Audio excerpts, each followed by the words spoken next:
우리가 금년 들어서 새벽마다 새벽 예배 시간에 그 생명의 삶 본문 가지고 말씀을 우리가 함께 나누고 있고, 또 새벽 예배에 참석하지 못하시는 분들도 생명의 삶 그 큐티 말씀 묵상집을 가지고 가정에서 개인적으로 계속 그 말씀을 묵상하는 일들을 하고 있습니다.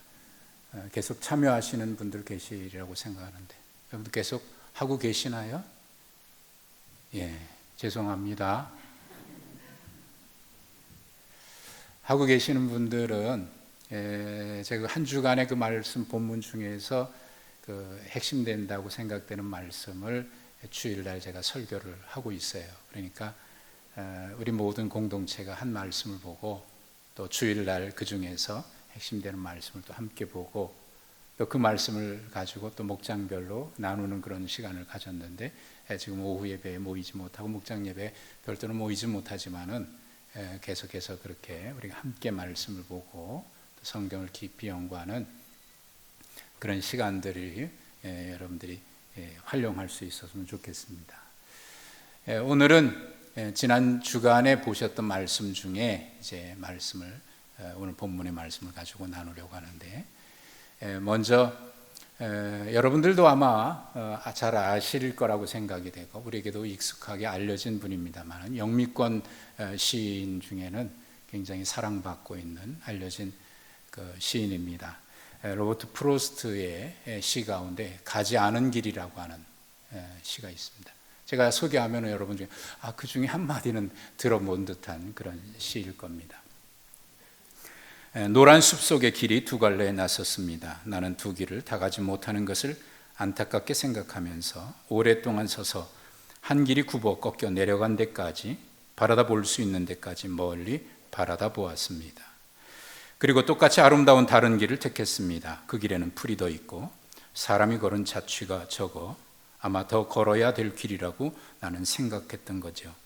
그 길을 걸음으로 그 길도 거의 같아질 것이지만, 그날 아침 두 길에는 낙엽을 밟은 자취는 없었습니다. 나는 다른 날을 위하여 한 길은 남겨두었습니다. 길은 길에 연하여 끝없으므로 내가 다시 돌아올 것을 의심하면서 훗날에 나는 어디선가 한숨을 쉬며 이야기할 것입니다. 숲속에 두 갈래 길이 있었다고, 나는 사람이 적게 간 길을 택하였다고, 그리고 그것 때문에 모든 것이 달라졌다고. 아마 들어봤을 법한 그런 시입니다. 이 시인은 두 갈래 길이 있었는데 그 두 갈래 길을 동시에 갈 수 없기 때문에, 두 길을 다 같이 한꺼번에 갈 수는 없지 않습니까? 그런 것을 안타까워하면서 한 길을 선택했는데, 그가 선택한 길은 사람이 많이 다니지 않은 길이고, 그래서 거기는 풀이 무성하게 난 길이고, 그런 길을 그가 선택했다고 얘기를 했습니다. 그리고 훗날에 그가 돌아보면서 이렇게 얘기를 했습니다. 그때 그 길을 선택한 것으로 인해서 모든 것이 달라졌다라고 이야기를 했습니다. 어떻게 달라졌는지는 알 수 없습니다. 이것이 그의 인생에 대한 회고를 담은 시라고 하면, 그가 미국에서 영국으로 유학 가는 그 시기를 얘기할 수도 있었을 것이고, 이것이 우리 인생 여정 모두를 다 담고 있는 시라고 한다면 우리 모두에게는 어떤 선택의 순간들이 있을 겁니다. 두 길을 동시에 갈 수는 없고, 그가 먼 훗날 한숨을 쉬면서 얘기했다고 하는 표현을 보면 후회를 하고 있는 것일 수도 있다는 생각도 있습니다만은, 그러나 그가 한 길을 선택할 때 다른 길을 남겨두었고, 그 길을 다시 돌아와서 선택하지 않은 길을 다시 선택할 수 있을까 의심도 했다 그랬습니다. 사실 그럴 수 있다고 장담은 못하기 때문에 그런 것이겠죠. 아무튼 이 시에서 얘기하고자 하는 여러 가지 얘기들 중에 그가 선택했다고 하는 것, 그것 때문에 달라졌다고 하는 것, 그만큼 우리의 인생은 선택이 매우 중요한 것이겠죠. 한마디로 얘기하면 인생은 단 한 번의 선택으로 모든 것이 결정됐다고 할 수는 없습니다. 인생은 한 번의 결정으로 끝나기보다는 매일매일 결정의 순간들이 있습니다. 어제도 결정했고 오늘도 결정하고 내일도 결정할 수 있을 겁니다. 올바른 선택을 하였다고 할 수도 있지만 잘못된 선택일 수도 있습니다. 그것으로 인해서 모든 인생이 결정난다고 하면 참 인생은 불행하다고 할 수밖에 없어요. 그러나 올바른 길을 선택했다고 하더라도 그것이 내일 또다시 올바른 길을 선택할 수 있다고 장담할 수 없습니다. 그리고 잘못된 길을 선택했다고 하더라도 내일 또다시 올바른 길을 선택할 수 있는 기회가 우리에게 주어져 있습니다. 성경은 운명론을 얘기하지 않습니다. 기독교 신앙은 운명적이지 않습니다. 과거에 잘못된 선택을 했어서 지금 어려움을 겪고 있다고 하더라도 성경은 끊임없이 우리에게 회개의 기회가 주어져 있고 새로운 길, 올바른 길을 선택할 수 있는 기회를 하나님이 우리에게 주신다고 말씀을 하고 있습니다. 그런 면에서 우리는 언제나 희망의 길을 걸어갈 수가 있는 것이지요. 따라서 어떤 순간의 한순간이 중요한 것이 아니라 매일매일 오늘이 중요합니다. 그래서 성경에서는 언제나 현재, 지금, 오늘을 강조하고 있습니다. 모세를 통해서 주신 하나님의 말씀에 하나님은 이스라엘 백성들 앞에 두 가지를 두셨다고 말씀했습니다. 그 두 가지는 15절과 19절에 기록이 되어 있습니다. 15절에 있는 말씀 아까 우리 함께 읽으셨습니다마는 다시 한번 읽어보시면 좋겠습니다. 15절 함께 읽겠습니다. 시작. 보라, 내가 오늘 생명과 복과 사망과 화를 내 앞에 두었나니. 19절도 다시 한번 읽어보겠습니다. 내가 오늘 하늘과 땅을 불러 너에게 증거를 삼노라. 내가 생명과 사망과 복과 저주를 내 앞에 두었은즉 너와 내 자손이 살기 위하여 생명을 택하고. 이것이 그들 앞에 놓여 있는 두 가지입니다. 하나는 생명의 길이고 하나는 멸망의 길입니다. 하나는 복된 길이고 하나는 저주의 길입니다. 네 가지로 언급이 됐습니다만은 따지고 보면 두 가지입니다. 하나는 생명과 복이고 하나는 사망과 저주의 길입니다. 그런데 이 두 가지 길이 앞에 있다고 얘기하면서 성경이 강조하고 있는 것은, 오늘 말씀을 통해서 강조하고 있는 것은 오늘입니다. 오늘 너희 앞에 이것이 있다. 읽었던 말씀 두 구절에 다 오늘이 강조되고 있습니다. 성경은 항상 오늘을 강조해요. 과거도 중요하지요. 또 미래도 중요합니다. 그러나 과거는 지나간 일을 우리가 바꿀 수는 없습니다. 그것에 대해서 재해석하고 반성하고 오늘 돌이킬 수 있는 것이죠. 미래도 아직 오지 않은 것이기 때문에 우리가 그것을 바꿀 수가 없습니다. 그것도 오늘 선택한 것에 따라서 미래가 어느 정도 영향을 받게 됩니다. 따라서 가장 중요한 것은 내가 선택할 수 있는 것, 내가 선택할 수 있다고 하나님께서 우리에게 주신 기회인 오늘이 언제나 중요합니다. 프로스트의 그 시에서 말했듯이 그 선택으로 인해서 우리는 어떤 결정, 그 이후에 달라질 것을 알고 있기 때문에 그렇습니다. 세계적인 베스트셀러 작가입니다. 내 치즈를 누가 옮겼을까라고 하는 그 책으로 유명한 우화집이죠. 스펜서 존슨이라고 하는 분이 또 다른 우화집 소설을 썼는데 그게 이제 선물입니다. 이 책도 오래된 책입니다. 이 책 제목이 선물인데 영어로 번역을 하면 선물은 프레젠트고, 이 영어 단어는 선물이라고 하는 뜻도 가지고 있지만 동시에 현재라고 하는, 지금이라고 하는 뜻도 가지고 있습니다. 그래서 이분이 얘기하고자 하는 것은 우리에게 가장 귀한 선물은 현재, 지금이라고 하는 겁니다. 지금이 우리에게 가장 귀한 선물이다. 과거의 아픔과 상처, 실패 때문에 거기서 벗어나지 못하고 과거에 얽매여 사느라고 현재를 잃어버린 사람들이 있습니다. 10년 뒤에, 20년 뒤에 미래의 멋진 계획을 가지고 있습니다. 푸른 꿈을 꾸고 있습니다. 그런데 그것에 너무 빠져 있어서 현재를 살지 못한다고 하면 그 미래에 가지고 있는 계획도 그래서 말 그대로 꿈에 불과할 것입니다. 그래서 스펜서 존슨이 말하고 있는 선물은 바로 지금입니다. 지금, 오늘. 그러니까 여러분들은 다 지금 선물을 받고 있어요. 그리고 그 선물을 누리고 있는 것입니다. 그는 과거에서 소중한 교훈을 배울 수 있고 또 멋진 미래를 계획할 수 있지만 가장 중요한 것은 지금 현재를 살아야 한다는 겁니다. 모세는 약속의 땅인 가나안 땅에 이스라엘 백성들이 들어가기에 앞서서 그 백성들을 향해서 오늘 주신 우리에게 우리 앞에 놓여 있는 두 가지에 대해서 얘기합니다. 그것은 가나안 땅에 들어간 뒤가 아니라 바로 지금 현재 우리 앞에 주어져 있는 것이고 그것에서 너희와 너희 자손이 잘 되기 위해서 복을, 생명을 선택하라고 촉구하고 있습니다. 인생은 선택의 연속이지만 지금의 선택이 무엇보다 중요합니다. 하나님께서 우리와 우리 자손이 살기 위해, 잘 살기 위해 선택하기를 원하시는 것은 생명의 길, 복된 길인데 그것은 이 다음이 아니라 지금 선택해야 된다고 말씀합니다. 그러면 그들에게 선택하라고 말씀하시는 생명의 길, 복된 길은 구체적으로 무엇인가? 그것을 16절과 20절에서 구체적으로 다시 말씀해 주고 있습니다. 16절입니다.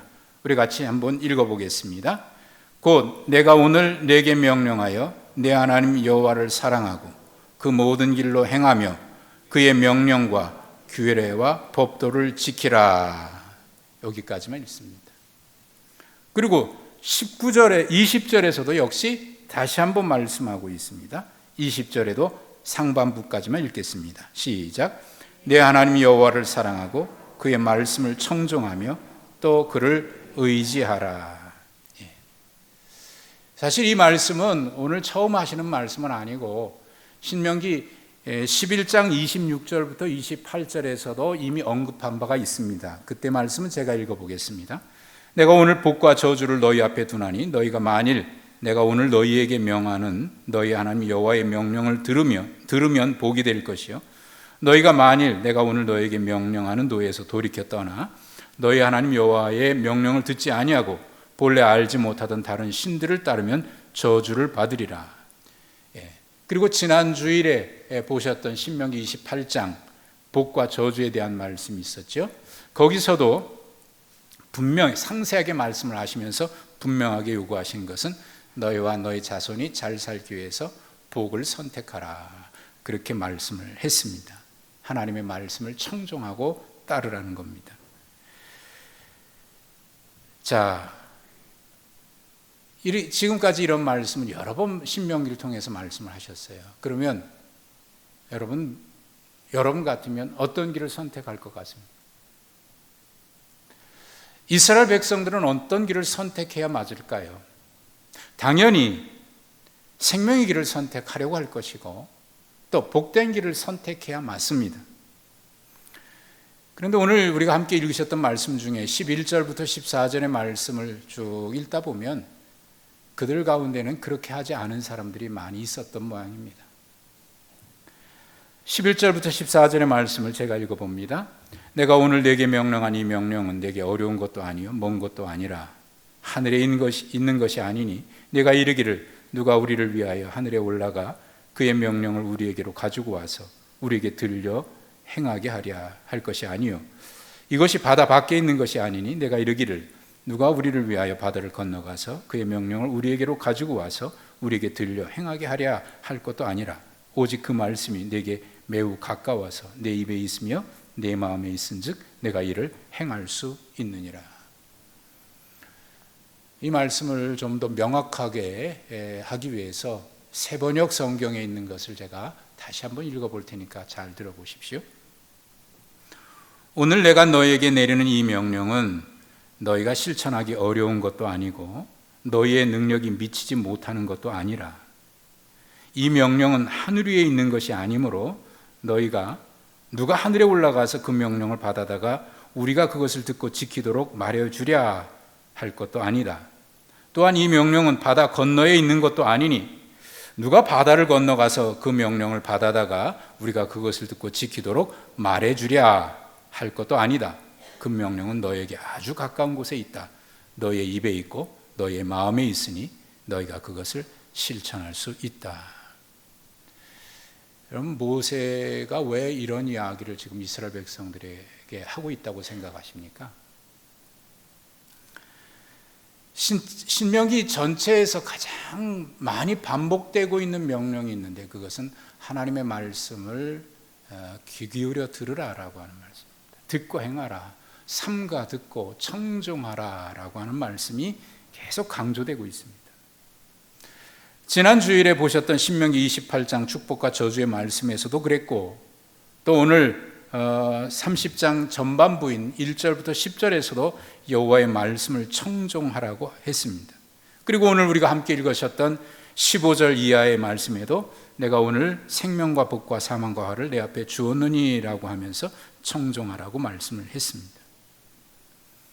그런데 이 말씀을 듣는 무리들 가운데, 이스라엘 백성들 가운데 이 말씀을 듣고 이렇게 반응한 사람들이 있었던 모양입니다. 아니, 그 모든 말씀 우리가 어떻게 지켜? 현실적으로 그것을 지킨다는 것은 불가능하지 라고 이야기하는 사람들이 있었던 모양입니다. 하기야 이런 이야기는 우리가 성경을 읽으면서 사람들이 어떻게 그럴 수 있어? 라고 말할 수 없는 것은 우리도 이런 이야기들을 많이 듣고 있기 때문에 그렇습니다. 아니, 성경은 성경이지 그걸 어떻게 우리의 현실에 다 지키냐 말이지. 성경은 성경이고 현실은 현실이지. 이렇게 이분법적으로 딱 신앙생활을 오래 하면서도 딱 나눠요. 여기까지. 아마 여러분들도 많이 그러시는 모양이죠. 여기까지지. 더 이상은 나에게 요구하지 마라. 그러니까 신앙생활을 하면서도 우리는 성경의 말씀을 읽기는 읽고 듣기는 들어도 그건 성경이고 우리의 살아가는 현실에는 맞지 않는다라고 판단하고 그렇게 살아가는 사람들이 참 많아요. 반면에 순종하겠다는 사람들도 있었던 모양입니다. 그런데 그들은 이런 얘기해요. 내가 순종하기는 하겠는데, 그대로 따르겠는데 하나님의 뜻이 뭔지 모르겠다고, 하나님의 뜻이 뭔지 알면 내가 순종하겠다고 얘기합니다. 100번 맞는 말입니다. 우리가 하나님의 뜻을 알아야 그 말씀대로 살아가는 것은 맞습니다. 그런데 그 말이 맞기는 맞는데 그들이 하는 말이 조금 이상하게 들려요. 그들이 하는 말이 성경 12절과 13절 중간에 섞여 있습니다. 그들이 하는 말입니다. 어떻게 말하냐면, 누가 하늘에 올라가서 제발 하나님의 명령을 가져다가 우리가 지킬 수 있게 좀 얘기해 줬으면 좋겠다. 또 13절에는 아니, 누가 저 바다 끝에 있는 거 좀 가져다가 우리가 지킬 수 있도록 그것을 다시 알려줬으면 좋겠다고 얘기를 하는 겁니다. 이게 그들이 하는 말이에요. 여러분, 이솝 우화의 그 여우와 신포도 이야기 아시죠? 여우가 지나가다가 포도나무를 발견했어요. 야, 주렁주렁 맛있게 탐스럽게 열렸습니다. 그것을 따먹으려고 펄쩍펄쩍 뛰는데 높아요. 그래서 따지를 못했어요. 여러 번 시도하다가 안 됐어요. 그러니까 하는 말이, 에이, 저 포도는 셔서 못 먹어. 그러면서 다른 사람한테도 다른 사람이 아니 다른 여우들한테도 가서, 야야, 저거 내가 먹어봤는데 셔서 못 먹어. 가지마. 능력이 부족해서 내가 그것을 못 먹은 게 아니고 맛이 너무 셔서 못 먹을 거라고 얘기를 하는 거예요. 하나님의 뜻을 분명히 알면 순종하겠는데 그걸 알지 못하니까 좀 누군가가 좀 하늘에 있는 것 갖다가 좀 알려줬으면 좋겠다. 이 얘기는 하겠다는 얘기가 아니라 실상은 핑계라는 얘기입니다. 신명기 29장 29절을 우리가 읽었습니다. 오늘 본문과 좀 동떨어져 있는 말씀인데 사실은 이 말씀 신명기 29장 29절은 오늘 본문과 연결되어 있는 말씀이에요. 감춰진 일은 우리 하나님께 여호와께 속하였거니와 나타난 일은 영원히 우리와 우리 자손에게 속하였나니 이는 우리에게 이 율법의 모든 말씀을 행하게 하심이니라. 여기 감춰진 일은 하나님께 속한 일인 거예요. 우리에게 속한 일이 아니고 이것은 하나님께서 하실 일입니다. 여러분, 심판은 하나님이 하시는 거고 마지막 때의 일도 하나님께 속한 것입니다. 생각해 보면 미래의 일도 사실은 우리의 소관은 아닌 거예요. 그것도 하나님께 속한 일입니다. 우리의 속한 일은 현재 일입니다. 하나님께서 이스라엘 백성들에게 요구하신 말씀은 하늘에 속한 것, 아직 드러나지 않은 것, 감춰진 일을 지키라고 하는 것이 아니라 나타난 일, 이미 그들에게 알려주셨고 그들이 알고 있는 그것을 실천하라고 하는 겁니다. 그것을 너희가 실천하고 너희 자손이 실천하라는 겁니다. 그러면 너희와 너희 자손이 잘 된다는 겁니다. 이것은 이미 우리에게 분명히 나타내 주셨어요. 밝히 보여주셨습니다. 그걸 하라는 거죠. 전도를 하다 보면 이런 이야기를 들어요. 아니, 천국에 가봤어? 갔다 와봤어? 그러면 그거 좀 한번 알려주면 내가 교회 나갈게. 부활 얘기하면 죽었다 살아나봤어? 죽었다 살아나봤으면 그거 좀 보여줘. 그러면 내가 갈게. 이런 얘기 여러분들도 들어보신 분이 있는지 모르겠어요. 꼭 전도하지 않아도 누가 얘기하다 보면 그런 얘기하는 사람들이 있어요. 여러분, 그들에게 보여주면 믿을까요? 바리새인들이 예수님이 기적을 많이 행하셨는데 그건 다 원망하고 불평하고 그 핑계대고 그다음에 어떻게 하면 예수님 죽일까 하고 꼬투리 잡고요. 그러면서 또다시 와서 하는 얘기, 당신이 메시아면 기적을 또 한번 베풀어 달라고 얘기해요. 이미 많은 것을 보았음에도 불구하고. 그래서 주님이 하신 말씀이 이미 너에게 보여줬는데도 믿지 아니하므로 내가 너에게 보여줄 것은 요나의 표적밖에는 없느니라, 그렇게 말씀하셨죠. 요나의 표적은 예수님의 십자가의 죽으심에 대한 예언의 말씀인 거죠. 사실 그들이 말하는 것은 생각해보면 믿겠다는 얘기가 아니라 믿지 않겠다는 것인데 핑계로 그렇게 얘기하는 거죠. 누가복음 17장에 보면 예수님께서 용서에 대한 말씀을 하실 때에 누군가가 와서 7번 죄를 짓고 7번 다시 돌아와서 내가 회개한다라고 하면 너는 용서해줘라 라는 말씀을 하셨어요. 그러니까 이 말씀을 듣고 있던 제자들이 예수님께 와서 이렇게 얘기를 합니다. 그래요 예수님, 그러면 우리에게 믿음을 좀 더해 주십시오 라고 얘기를 합니다. 제자들이 그렇게 얘기한 것은 그것이 믿음의 문제라고 생각한 거죠.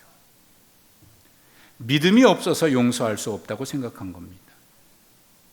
여러분은 어떻게 생각하십니까? 용서가 꼭 믿음이 있어야만 하는 겁니까? 믿음 없으면 용서가 안 되나요?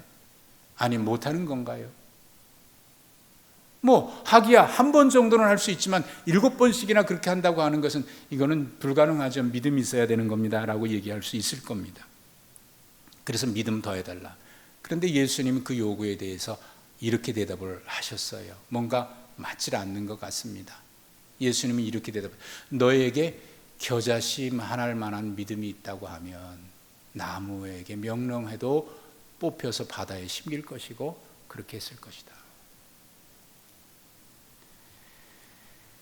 여기 겨자씨라고 하는 표현이 있습니다만은 우리식 표현으로 좀 바꿔서 제가 말씀드려 볼 테니까 좀 듣기 거북해도 양해하시고 들어주십시오. 코딱지만 하네. 눈곱만 하네. 이 얘기는 적다라고 하는 표현을 쓰기도 의미가 있습니다만은 생각해 보면 적다는 표현보다는 없다는 표현에 가까워요. 없다는 거죠. 그러니까 겨자씨 하나할 만한 믿음이라고 얘기한 것은 믿음의 크고 적음에 대한 이야기가 아니라 있고 없고의 문제입니다. 그러니 주님은 용서는 믿음이 더해져야 하는 것이 아니라고 말씀하고 있는 겁니다. 믿음이 더해져야 하겠다고 하는 것은 핑계일 뿐입니다.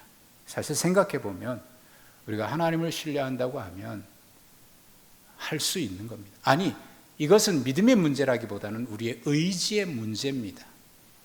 의지의 문제. 요한복음 7장 17절에서 예수님께서 이런 말씀을 하셨습니다. 여러분 한번 찾아보셔서 한번 같이 읽었으면 좋겠는데 요한복음 7장 17절입니다.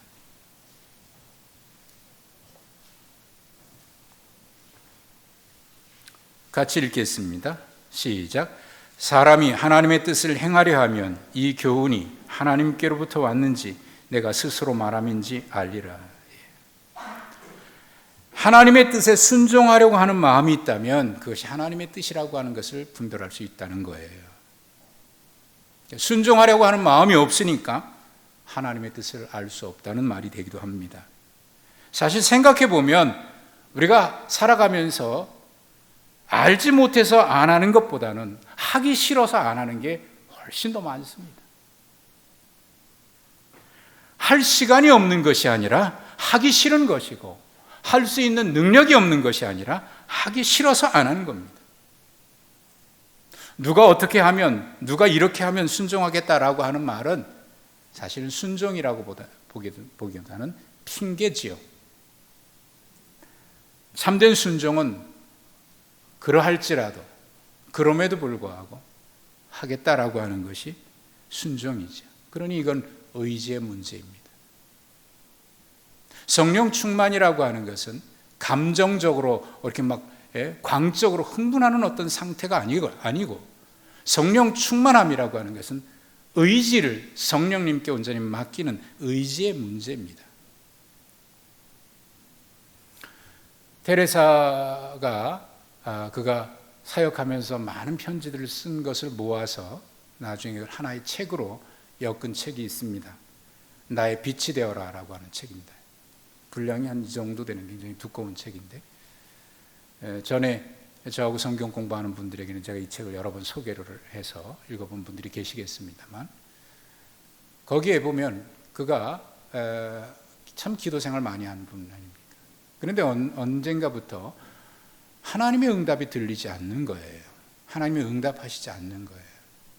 그래서 굉장히 고민합니다. 영적으로 어둠의 터널을 지나는 것 같아서 굉장히 힘든 시기를 지납니다. 그런 고민을 그 편지에 많이 담고 있어요. 그런데 그 어두운 터널을 어떻게 벗어났느냐 했더니 그가 세 가지를 얘기했습니다. 첫째는 실망하지 않고 기다렸답니다. 하나님의 응답이 없다고 하는 것은 하나님이 안 계신다고 하는 얘기가 아니고, 뭔가 하나님께서 뜻하신 것이 있을 테니까 실망하지 않고 기다렸다는 겁니다. 두 번째는 하나님께서 지금 내가 하나님 말씀해 달라고 하나님의 뜻을 지금 구하고 있는데, 이전에 하나님께서 마지막으로 나에게 하신 말씀이 무엇인지를 생각했답니다. 그리고 그것을 실천했답니다. 순종했답니다. 하나님께서 지금 내가 하나님 뭘 말씀해 주십시오, 주의 뜻을 보여주십시오라고 요청하고 있지만, 하나님은 이미 그 전에 우리에게 말씀하신 것이 있습니다.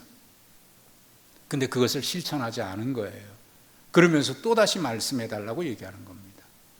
하나님이 지금 말씀하지 않으신 이유는 내가 전에 이야기한 거 있지, 그것부터 실천하라 라고 하는 사인으로 받았답니다.